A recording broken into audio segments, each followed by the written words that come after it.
Financial freedom po ang hatid ng Jinga Juice sa mga baon sa utang at nais magbago ng buhay. Yon, 3 easy steps lamang po ang kailangan natin gawin dyan.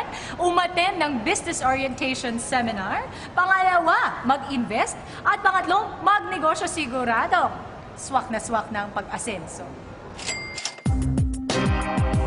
Sa Jinga Juice, lahat good news!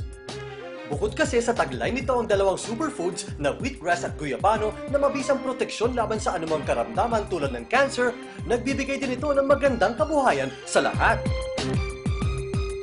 It's Jinga time po ulit. Nakakatawa kasi lumalaki ng lumalaki ang Jinga Juice. Kaya doon sa mga taong nahirapan sa buhay at hindi sapat ang kinikita, hindi pa po huli ang lahat.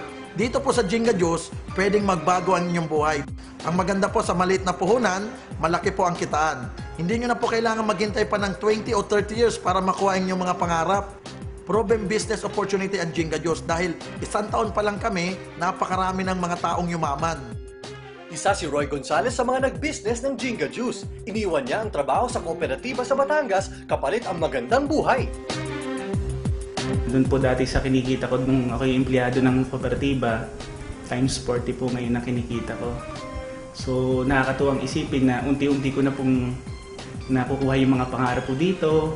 Nakabili po ako ng kotse, yung Honda Civic po na brand new. 10 taon sa police service si Rex Endaya bilang PNP SOCO forensic photographer. At ang delikadong trabaho at tagtad na loans ang nagpaisip sa kanya para subukan ang Jinga Juice business. Dito nakita niya ang financial freedom. Siya din ang sumagot sa napakalaking hospital bill ng amang nagkasakit.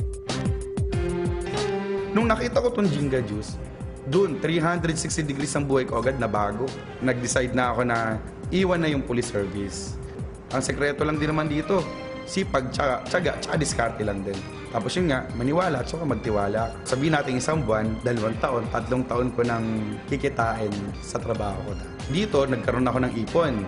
Pangalawa, nakabili ako dito ng 2013 brand new Toyota Fortuner. Good news pa doon, nakakatulong ako ng lalo ngayon sa magulang ko, sa pamilya ko. Isinara naman ni Jay Feliciano ang kanyang 4 na swak na kabuhayan kasama dito ang security agency business na nagbibigay sa kanya ng puro stress at reklamo. Maraming magandang nangyari sa kanyang buhay nang gawin niyang business ang Jinga Juice. Kung ano ka bukas, resulta yan ang gagawin mong desisyon ngayon. And this business is better. Why? Wala kang stress, walang sakit ng ulo, walang overhead.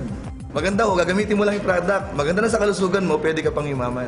Ngayon po, no, I just bought my Toyota FJ Cruiser. Kulang-kulang 4 na milyon ho yun sa loob ng 3 buwan. Na-acquire ko po sa ganitong klaseng negosyo na hindi ko po nagawa doon sa previous business ko. Wala ka nang hahanapin pa sa Jinga Juice dahil bukod sa maganda ang produkto sa kalusugan at malaking tulong sa kabuhayan, abay pati kinabukasan din ang bawat dealers, pinag-iisipan na rin ng kumpanya sa bago nitong proyektong Jinga Tower. Ito po yung tinatawag po nating Jinga Tower. It is a proud innovation of Jinga Juice Incorporated and Innovaland Realty. No? It will be a leisure and residence spa located in Tagaytay City.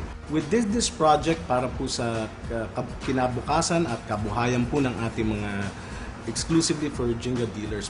But everybody po is welcome. OFWs, retirees po, makakasigurado po kayo pag Jinga Juice po, hindi lang po pangkabuhayan, pangkinabukasan pa po.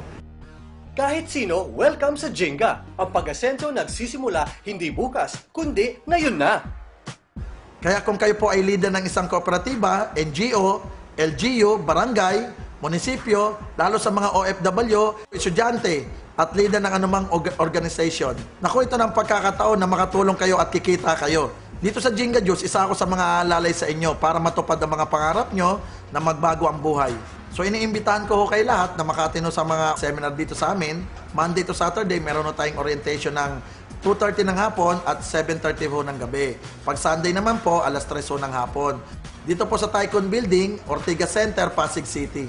Iniimbitahan ko rin ho kayo sa first anniversary ho namin. Ito po ay gagawin sa May Mall of Asia sa SMX Convention. So mas marami ho kayong maisama, mas maganda ho. Kung gusto nyo hong magbago ang buhay ninyo, huwag na hong magpatumpik-tumpik. It's Jinga time na.